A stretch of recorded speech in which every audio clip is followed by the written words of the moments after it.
Hyderabad BJP ఆఫీసులో కేంద్ర మంత్రి కిషన్ రెడ్డి మాట్లాడుతున్నారు. లైవ్ లో చూద్దాం. ఈ రోజు హైదరాబాద్ లో ఒకటి 80 స్క్వేర్ కిలోమీటర్స్ ఉంది. హాఫ్ స్క్వేర్ కిలోమీటర్స్ నుంచి 80 స్క్వేర్ మీటర్స్కి ఒక్కొక్క డివిజన్ తేడా ఉంది. ఇంత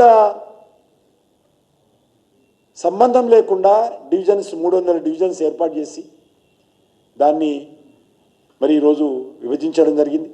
అంతేకాదు సెన్సస్ నోటిఫికేషన్ వచ్చింది.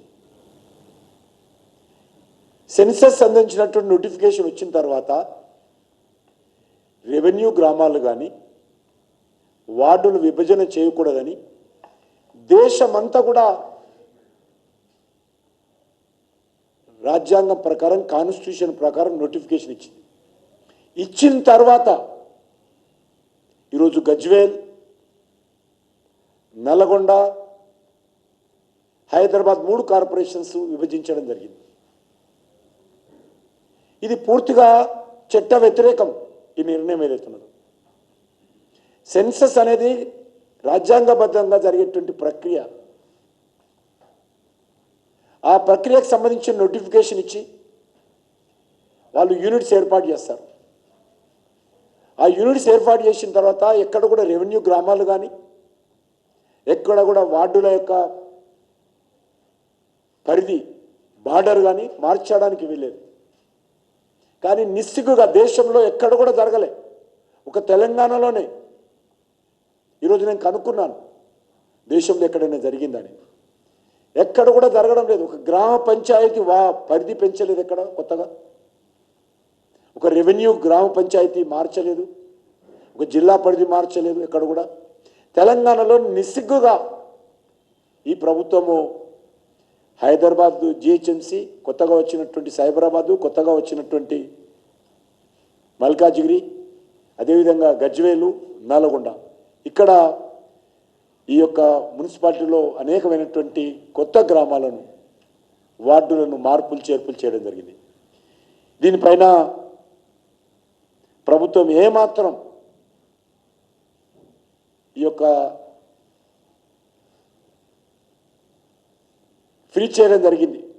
31 డిసెంబర్ 2025 తర్వాత ఏ మార్పు చేయకూడదని చెప్పి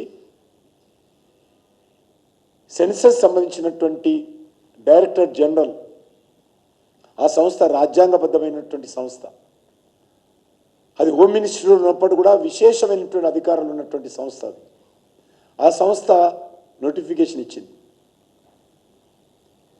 మళ్ళీ ఇప్పుడు నోటిఫికేషన్ ఇచ్చిన తర్వాత ఈరోజు మార్చుకున్నారు. వారు చెప్పారు ఏదైనా మార్పులు చేర్పులు ఉంటే ఆ మార్పులు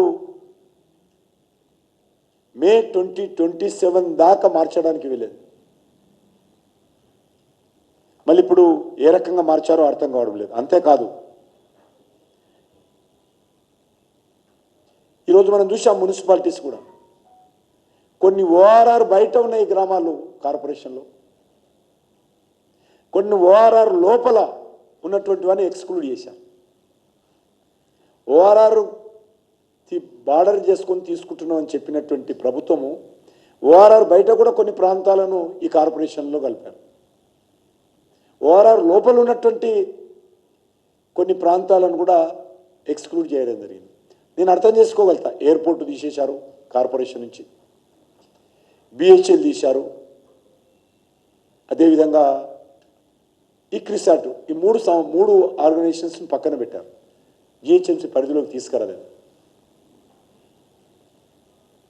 దానికంటే కొన్ని ఇష్యూస్ ఉండొచ్చు. కానీ ఓఆర్ఆర్ బార్డర్ తీసుకున్నటువంటి మేము కార్పొరేషన్ ఏర్పాటు చేస్తున్నాం అని చెప్పి దాన్ని ఈరోజు 3గా మార్చి మరి అది కూడా ఒక పద్ధతి లేకుండా కలిపారు. ఈరోజు నేను ఒకటే అడుగుతాను, జిహెచ్ఎంసీ ఉంది ఇది ఇప్పుడు మనం ఉండేటువంటిది, దీన్ని కొత్త ప్రాంతాలు కలవాల్సిన అవసరమే ఉంది. మీరు డివైడ్ చేసినప్పుడు సమానంగా చేస్తే బాగుంటుంది కదా. కానీ మజ్లిస్ పార్టీ ఒత్తిడి మేరకు రాజేంద్ర నగరు, మహేశ్వరం సంబంధించినటువంటి మజ్లిస్ డామినేటెడ్ ఏరియా అంతా తెచ్చి సెంటర్లో కలిపారు, మెయిన్ కోర్ జిహెచ్ఎంసీలో కలిపారు. ఇప్పటికే జిహెచ్ఎంసి కనీస సౌకర్యాలు కల్పించలేకపోతా ఉంది. నేను గతంలో అనేకసార్లు చెప్పడం జరిగింది, తెలంగాణ రాష్ట్రానికి ఈ జిహెచ్ఎంసి గ్రేటర్ పరిధి నుంచే 70% రెవెన్యూ వస్తుంది. అటువంటి జిహెచ్ఎంసి 2 ప్రధానమైనటువంటి సంస్థలు ప్రజలకు పౌర సహకారం కల్పిస్తారు. ఒకటి జిహెచ్ఎంసి మున్సిపల్, ఒకటి వాటర్ వర్క్స్, డ్రైనేజ్ కానీ వాటర్ వర్క్స్ కానీ చేస్తారు. ఈ 2 సంస్థలు కూడా ఈరోజు ఆర్థిక సంక్షోభంలో ఉంది.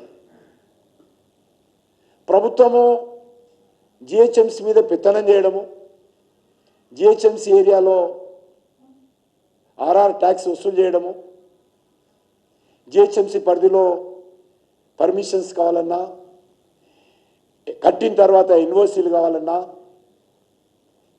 లేక ల్యాండ్ యూజ్ మార్పులు చేసుకోవాలన్నా కూడా ఖచ్చితంగా ఆర్ఆర్ ట్యాక్స్ చెల్లించుకోవాల్సిన పరిస్థితి వచ్చింది.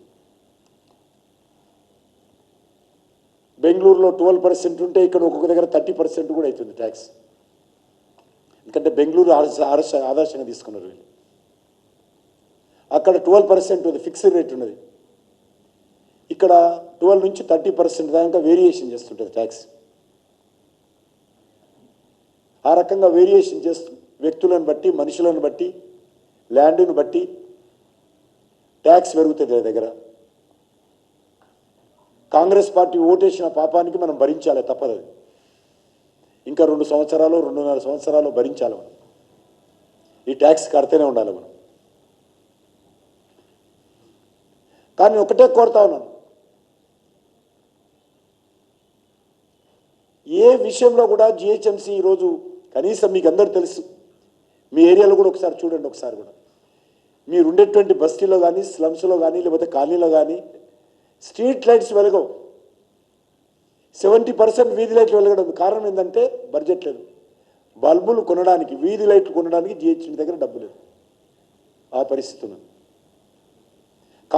మా కార్పొరేటర్స్ అందరు కూడా లాంతర్లు తీసుకొని జిహెచ్ఎంసి హెడ్ క్వార్టర్కి వెళ్తే కార్పొరేటర్లకు నీకు 50 లైట్లు ఇస్తా అని ఒక్కొక్క కార్పొరేటర్ 50 లైట్లు ఇచ్చారు. కార్పొరేటర్స్ ఏడ పెట్టుకోవాలి? వాళ్ళు ఉండే బస్తీలు పెట్టుకోవాలా, పేద ప్రజలు ఉండే బస్తీలు పెట్టాలా, కాలనీలో పెట్టాలా, మెయిన్ రోడ్లో పెట్టాలా? 1000 బల్బులు కావాల్సి ఉంటే 50 బల్బులు ఇస్తే 50 వీధి లైట్లు కాలిపోయిన బల్బుల దగ్గర కొత్తవి పెట్టడం కోసం, రిప్లేస్ చేయడం కోసం 50 ఇచ్చారు. ఆ పరిస్థితి హైదరాబాద్లో ఉంది.